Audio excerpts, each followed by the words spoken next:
अगर हम पीएम होते तो हम बताते कौन क्या कर रहा होता।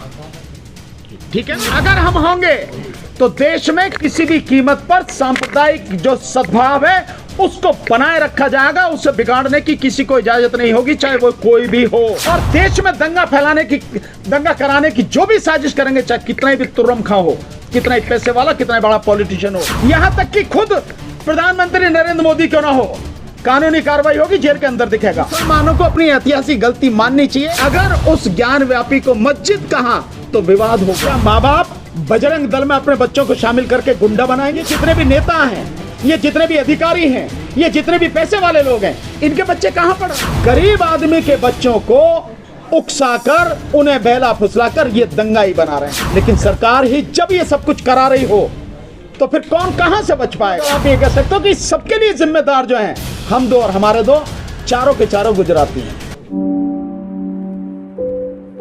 तो सीएम योगी कह रहे हैं कि देश जो संविधान से चलेगा, किसी धार्मिक आधार पर नहीं चलेगा। तो सीएम योगी से आप ये बात जाके पूछो कि फिर ये बताओ आप कि ये क्यों कह रहे हो आप कि मुसलमानों को अपनी ऐतिहासिक गलती माननी चाहिए और अपने आप ही वो दे देना चाहिए, और अगर उस ज्ञान व्यापी को मस्जिद कहा तो विवाद होगा।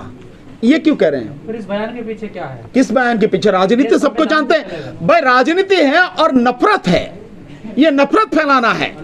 क्योंकि उनके पास में देखिए, शिक्षा के मुद्दे पर बीजेपी सरकार चाहे डबल इंजन या ट्रिपल इंजन कुछ भी कह लें, वो हर मुद्दे पर वो फेल है। शिक्षा के मुद्दे पर फेल है, रोजगार के मुद्दे पर बुरी तरह से फेल है, वो स्वास्थ्य के मुद्दे पर बुरी तरह से फेल है, सुरक्षा के मामले में पूरी तरह से फेल है, मजदूरों के मामले में पूरी तरह से फेल है, किसानों की समस्याओं का निवारण करने में पूरी तरह से फेल है।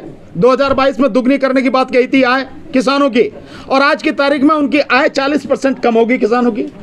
दुगनी तो बात ही छोड़ दीजिए, 2022 तक सबको मकान मिल जाने थे ना पक्के। मोदी यही तो कहते थे चिल्ला चिल्ला के, कितनों को मिले आपके सबके सामने है। एजुकेशन का बिल्कुल बंटा ढार कर दिया, भट्टा बिठा दिया। ओआरओपी के लिए मैं समझता हूं 2500 से भी ज्यादा दिन हो गए और लगातार वो आंदोलन कर रहे हैं। यह स्थिति है। और महिला पहलवानों के साथ क्या हुआ, किस तरह से सरकार ने घिनौना षड्यंत्र रच के बहन बेटी की इज्जत आबरू का सौदा कर लिया, ये सब कुछ आपने सब अपनी आंखों से देखा है। सो सरकार हर मुद्दे पर फेल है, इसलिए अब कुछ उसके पास नहीं रहा सिवाय देश का माहौल खराब करने के, नफरत फैलाने के, हिंदू मुस्लिम करके, सांप्रदायिकता को बढ़ावा देकर और अपनी राजनीतिक रोटियां सेकने के अलावा दूसरा कोई उनके पास बचा नहीं। इसलिए ये सारी चीजें हो रही। सर एक वीडियो आया, उसमें जो बच्चे स्कूल गए थे, स्कूल से छोड़ करके स्कूल के बाद में वो बच्चे शामिल हो गए बजरंग दल के प्रदर्शन में। तो ये जो देश के दो निहाल जा रहे हैं इस रास्ते पर, उसके माँ बाप को आप क्या कहना चाहेंगे? देखिए, उसके विषय में सबसे बड़ी जिम्मेदारी किनकी है? उसके विषय में जिम्मेदारी सबसे पहले शुरू होती है घर से। तो जो माँ बाप हैं उन बच्चों के, उन्हें इस बात का ध्यान रखना है कि उनके बच्चे कहां जा रहे हैं। क्या माँ बाप बजरंग दल में अपने बच्चों को शामिल करके गुंडा बनाएंगे, दंगाई बनाएंगे? और जब वो दंगाई बन जाएंगे और जब पुलिस की एफआईआर उनके खिलाफ होगी, वो जेल जाएंगे और पूरा जीवन बर्बाद हो जाएगा, तो क्या माँ बाप ये चाहते हैं कि ऐसा हो? एक मर भी गया। अरे एक मर भी गया। सो ये जो और आप देखेंगे कि इसमें है भी कौन, वो बच्चे भी गरीब समाज के बच्चे हैं। ये जितने भी नेता हैं, ये जितने भी अधिकारी हैं, ये जितने भी पैसे वाले लोग हैं, इनके बच्चे कहां पढ़ रहे हैं? इनके बच्चे कर रहे हैं मेडिकल, एमबीबीएस में जा रहे हैं, इंजीनियरिंग में जा रहे हैं, इनके बच्चे जा रहे हैं विदेशों में पढ़ने जा रहे हैं, मैनेजमेंट के कोर्सेज पढ़ रहे हैं। गरीब आदमी के बच्चों को उकसाकर, उन्हें बहला फुसलाकर ये दंगाई बना रहे हैं। असली दिक्कत ये है। तो इसलिए पहले माँ बाप को देखना है कि अपने बच्चों की जानकारी रखे कि कम से कम ऐसे संगठन जो बच्चों को दंगाई बना रहे वहां उनके बच्चे ना पहुंचे। और दूसरी सबसे बड़ी जिम्मेदारी है सरकार की। लेकिन सरकार ही जब ये सब कुछ करा रही हो तो फिर कौन कहां से बच पाएगा? और उसको कराने के लिए जो इस सरकार का जो सबसे बड़ा हथियार है वो है इस देश का तथाकथित गोदी मीडिया। सबसे बड़ा काम उसका है इस देश को तबाह करने में। और मैं उन्हें चेतावनी देना चाहता हूं आपके माध्यम से कि जिस दिन इस देश की जनता खड़ी हो गई, सबसे पहले गोदी मीडिया को तहस नहस करेगी, बता दे रहा हूं मैं। छोड़ेगी नहीं उसको, किसी भी हालत में नहीं छोड़ेगी जिस दिन जनता खड़ी हो जाएगी। कि पूरे देश में हिंसा का माहौल है, क्या यही गुजरात मॉडल है? गुजरात मॉडल तो इससे भी बुरा है, अभी तो देखते रहो ना आप, धीरे धीरे धीरे धीरे।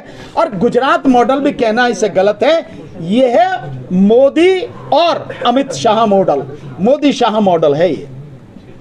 गुजरात मॉडल आप ये कह सकते हो कि सबके लिए जिम्मेदार जो हैं हम दो और हमारे दो, चारों के चारों गुजराती हैं। अधिकतर जो सांप जिनके हाथ में कंट्रोलर जो सब कर रहे हैं ये गुजराती ही हैं, इसलिए आप कह सकते हो। सर एक मीटिंग में जानकारी आई है कि इनको पहले से पता था कि यहाँ पर दंगा भड़क सकता है प्रशासन को, तो उसके बावजूद भी ये चीजें भाई क्यों हो रही हैं? प्रशासन को अगर पहले से पता है और फिर भी रोक नहीं रहा, तो क्या आपको समझ में नहीं आ रही कि वो किसके द्वारा कराया जा रहा है? प्रशासन को ऊपर से इंस्ट्रक्शन होंगी कि होने देना, करना नहीं है। ये बहुत प्लान्ड वे में सब कुछ कराया गया है, ऐसे ही नहीं हो गया ये। भाई अगर किसी को जल चढ़ाना है, किसी को शोभा यात्रा निकालनी है तो खूब निकालो। आप देखिए कितनी शोभा यात्रा इस देश में निकलती हैं। आप देखिए सिख समाज की कितनी बड़ी शोभा यात्रा निकलती है। कभी आपने देखा किसी की तरह की कोई देखा कहीं आपने? बाबा साहब के जन्मदिन पर कितनी बड़ी शोभा यात्रा निकलती, कभी देखा आपने इस तरह का होता हुआ? और कितने ही इस देश में अलग अलग भिन्न भिन्न संप्रदाय के जो लोग हैं अपने धर्म अपनी मान्यताओं के हिसाब से कितनी शोभा यात्रा निकालते, कभी कहीं देखा आपने होते हुए? नहीं।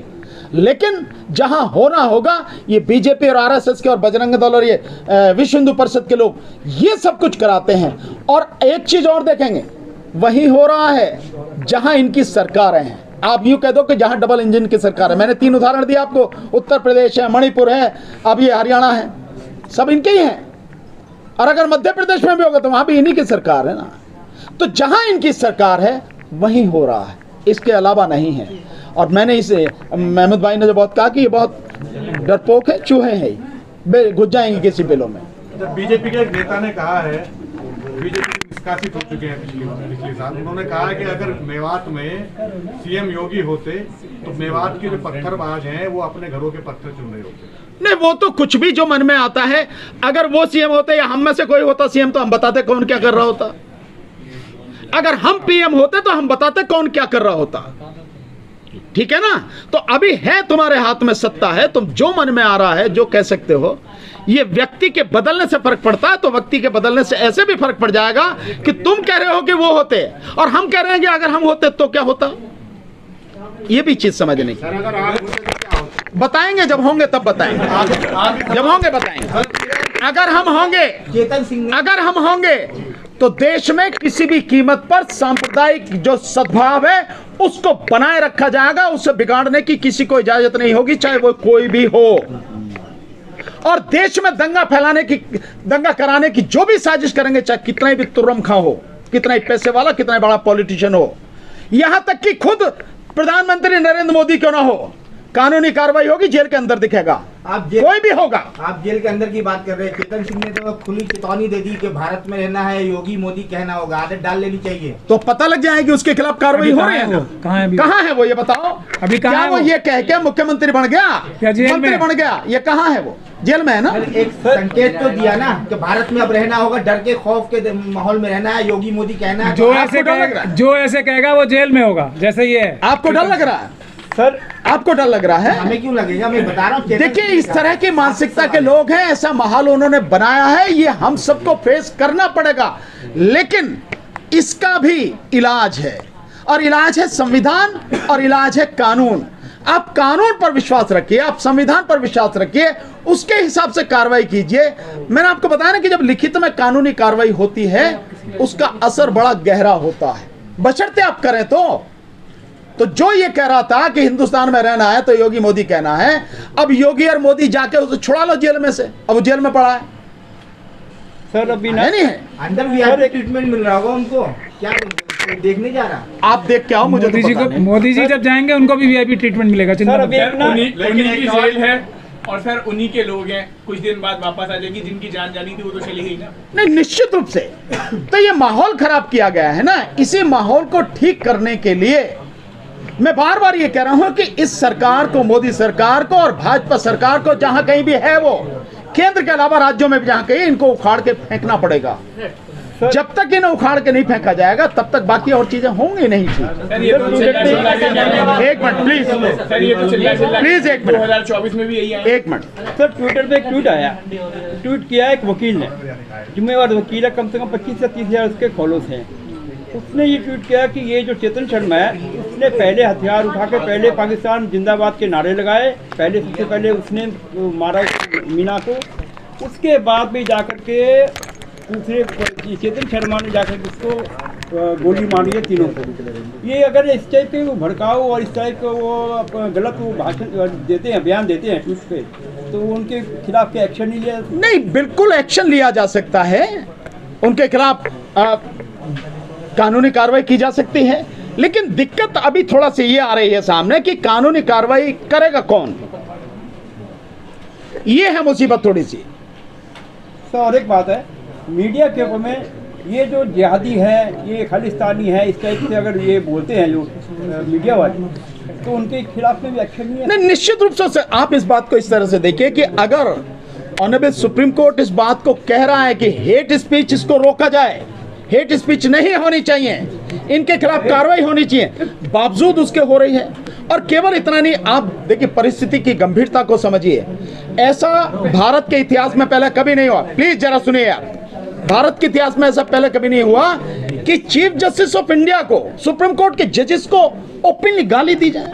मणिपुर का मसला जिस तरह से चल रहा है और जिस तरह से चीफ साहब के खिलाफ मतलब लगातार इनका जो तनखैया कीड़े हैं इनके आईटी सेल के, वो लगातार टर जो मचा रहे हैं, वो सारी चीजें अगर आप देखें तो ऐसा माहौल कभी नहीं था। लेकिन बावजूद उसके मैं धन्यवाद देना चाहता हूं चीफ साहब को कि सुप्रीम कोर्ट थोड़ा सा इस समय निश्चित रूप से निडर होकर काम कर रही है। सर जैसा आप कह रहे हैं हेट स्पीच नहीं देनी चाहिए, लेकिन फिर भी हेट स्पीच जो है मीडिया के थ्रू आ रही है, तो उन पर कार्रवाई किस तरह से हो सकती है? होनी चाहिए कार्रवाई, बस सुप्रीम कोर्ट ने कहा है आप आईपीसी में 32 धारा है जिनमें उनके खिलाफ कार्रवाई होनी चाहिए, लेकिन यह है कि कर नहीं रहे ना पुलिस वाले। और जब सुप्रीम कोर्ट कह रहा है और उसके बावजूद भी नहीं कर रहे, आप इनकी बेहयाई, इनकी बेशर्मी और इनका दुस्साहस देखिए आप, वो क्यों कर पा रहे हैं? क्योंकि सरकार उन्हें हर तरह से प्रोटेक्ट कर रही है, सरकार उन्हें बचा रही है। कि पुलिस वाले अधिकारी जिनके, कौन करेगा कार्रवाई? आप किससे अप्रोच करेंगे? पुलिस से।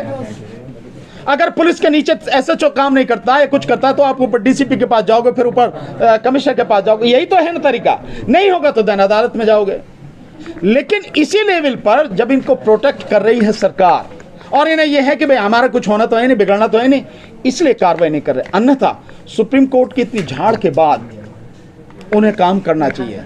हाँ, मैं इतना जरूर कह सकता हूं कि अगर सुप्रीम कोर्ट के इतना कहने पर भी काम नहीं करे तो सुप्रीम कोर्ट को एक बड़ा सख्त कदम एक बार उठा लेना चाहिए। 50 जो अधिकारी हैं ना, जो कंटेम्प्ट पड़े हैं, 50 अधिकारियों की फीत उतार के एक बार खुंटी पर टांग दे तो बाकी सारे के सारे अपने आप ठीक हो जाएंगे। ये स्टेप अभी सुप्रीम कोर्ट उठा नहीं रही है।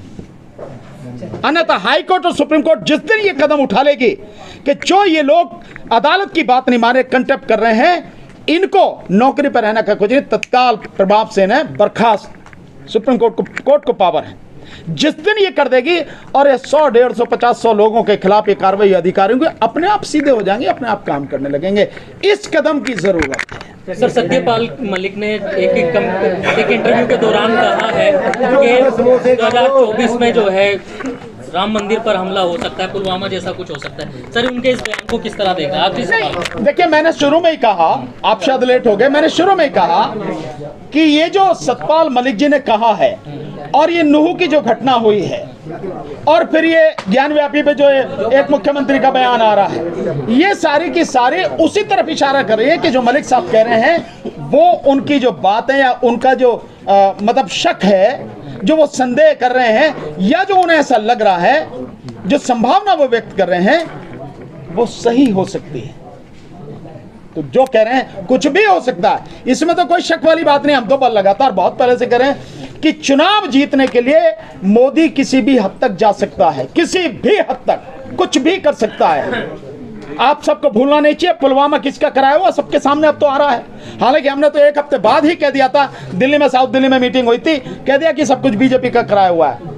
आप देखिए, मस्जिद के बाद ज्ञानवापी का नंबर है। कुछ भी हो सकता है भाई, ज्ञानव्यापी भी और आगे भी कुछ भी हो सकता है, लेकिन हम लोगों को लड़ना है। मलिक साहब सतपाल मलिक जी ये भी कह रहे थे कि ये जो भारत की जो सरकार है ये पाकिस्तान के साथ मिलके पीओके में कुछ गतिविधि कर सकती है। जो बालाकोट हुआ था, सर माइक इधर कर लीजिए अपनी तरफ। जो बालाकोट हुआ था, बालाकोट क्या ऐसे ही हो गया था? बालाकोट भी पाकिस्तान के साथ मिलकर ही किया था, और जो वो हुआ था आपका पुलवामा, वो भी उनके साथ मिलकर ही किया था। ये सब कुछ बाकायदा अपनी साठगांठ के माध्यम से करते हैं, दिखाने के लिए एक दूसरे को गाली देते हैं, पर अंदर से अपनी राजनीतिक सत्ता के लिए सब मिले हुए हैं।